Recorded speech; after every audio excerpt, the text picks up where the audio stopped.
اعوذ باللہ من الشیطان الرجیم، بسم اللہ الرحمن الرحیم، الحمدللہ کفا الصلاۃ والسلام علیکم محمد مصطفیٰ و عباد اللہ صالحین اصطفیٰ، اما بعد۔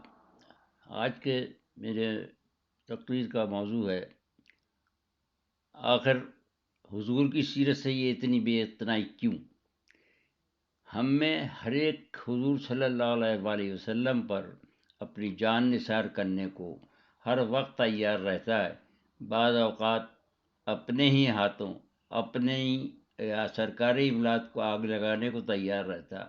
سوچے کہ یہ کس طرح ثواب کا باعث ہو سکتا ہے کہ خاکے کہیں بن رہے ہوں اور آگ پاکستان میں لگ رہی ہو، کسی ایک غریب کے جھوپڑے کو یا کسی ایک غریب کی موٹر سائیکل سواری جو کہ سواری میں استعمال ہوتی ہے، یا موٹر سائیکل رکشہ چلانے والے کو اس کی سزا مل رہی ہوتی ہے، جبکہ حضور صلی اللہ علیہ وسلم سراپا فیض سے جہاں جہاں سے گزرے، جہاں کہیں ایک رات ٹھہر گئے، اس کی دنیا بدل گئی، اور وہ ملتجی رہا کہ حضور میرے گھر پر مستقل تشریف فرما ہو جائیں اور کبھی کہیں اور جانے کا نام بھی نہ لیجیے۔ اس کی وجہ یہ ہے کہ حضور کے اسوہ حسنہ کو پڑھنے، یاد رکھنے اور ان پر عمل کرنے کے لیے کوئی بھی تیار نہیں ہے جو نجات کے ذرائع ہیں، جبکہ اللہ سبحانہ وتعالیٰ قرآن مقدس میں فرما چکا ہے کہ ان کے اسوہ حسنہ میں تمہارے لیے بہترین نمونہ ہے۔ حالانکہ ہونا تو یہ چاہیے تھا کہ حضور صلی اللہ علیہ وآلہ وسلم کی سیرت مبارکہ ہر مسلمان کو اتنی زبانیں یاد ہوتی، کسی سے بھی کچھ پوچھنے کی ضرورت نہ پڑتی، اور مسلمان اس پر عمل پیرا ہوتے اور اس کی برکتوں سے فیض یاب ہو رہے ہوتے، اور بالکل اسی طرح عمل کر کے دکھاتے جس طرح حضور صلی اللہ علیہ وآلہ وسلم نے عمل پیرا ہو کر اور عمل کر کے دکھایا۔ لیکن ہم نے اسے اس طرح بھلایا ہے کہ اس پر عمل پیرا ہونے سے کے بجائے جو کہ ذریعہ نجات ہے اس کو کھول کر دیکھنا بھی گوارا نہیں کرتے۔ قرآن کو تو کبھی نہ کبھی جزدان سے نکال کر پڑھ بھی لیتے ہیں، یہ تو شاید لاکھوں میں سے چند گھروں میں کہیں ہو تو ہو۔ آج کے مسلمان بہت تھوڑے سے اس کی برکتوں سے واقف ہیں اور بہت کم فیض یاب ہوتے ہیں، جبکہ قرون اولیٰ کے مسلمان بقول حضرت امام زین العابدین علیہ السلام کے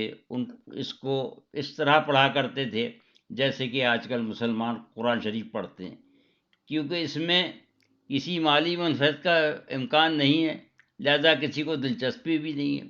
جبکہ ہر امتی کو کھانا بھی دونوں وقت کھانا ہوتا ہے، پانی بھی پینا ہوتا ہے، رات کو سونا بھی ہوتا ہے، اس لیے کہ اس پہ مجبور ہے، لیکن وہ اس پہ پوری طرح عمل نہ کر کے اس ثواب سے محروم ہے جو اس کی برکتیں اور رحمتیں ہیں، کیونکہ سنت پر عمل پیرا ہونے کی جب نیت ہی نہیں کی تو ثواب کیسے ملے گا؟ جبکہ ثواب کا دار و مدار نیت اور خلوص پر ہے۔ دوسرے اس لیے بھی کہ اس نے نہ کہ بیٹھ کر 3 گھونٹ اور 3 سانس میں پانی پیا ہے، نہ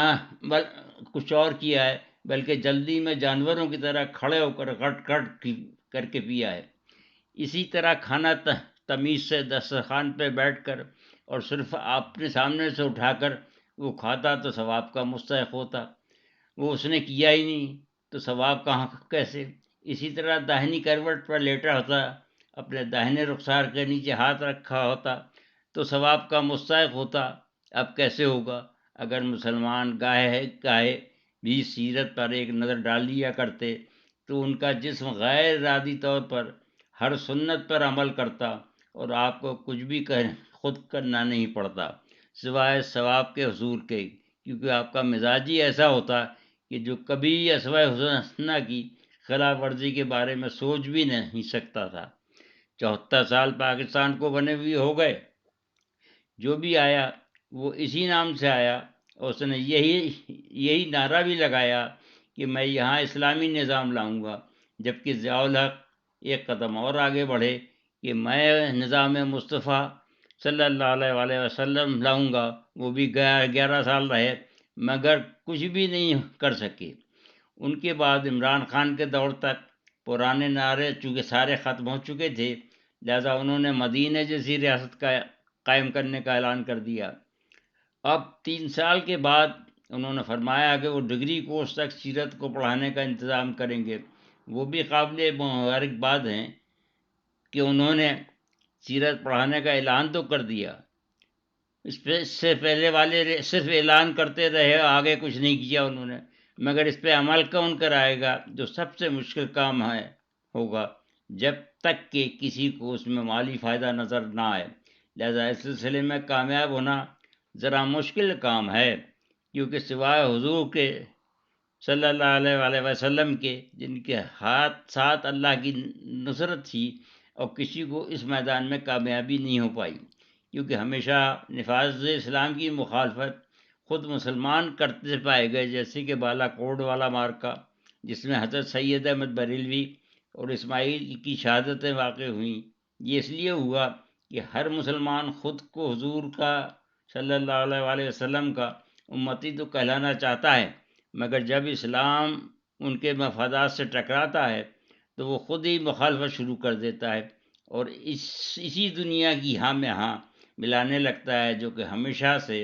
اپنے مفاد کی وجہ سے مخالفت کرتی رہی ہے اور آئندہ بھی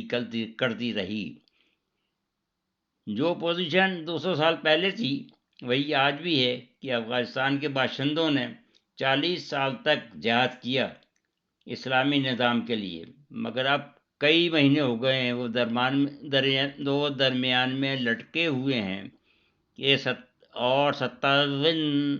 مسلم ممالک میں کوئی ایک بھی ان کی حکومت کو تسلیم کرنے کو تیار نہیں ہے کہ وہ اقوام متحدہ کے رکن بن سکیں،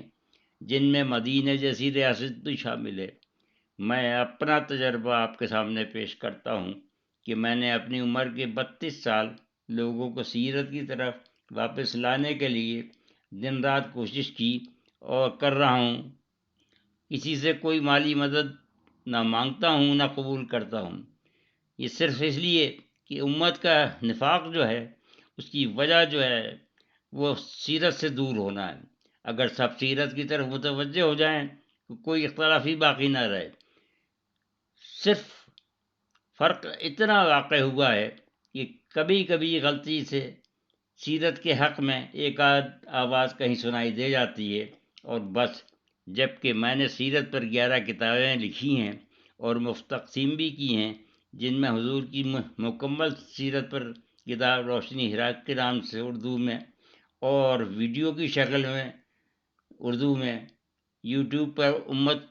کو مہیا کر دی ہے۔ کل ملا کر 250 کے قریب ویڈیو میری آواز میں موجود ہیں، جو چاہے انہیں استعمال کرے،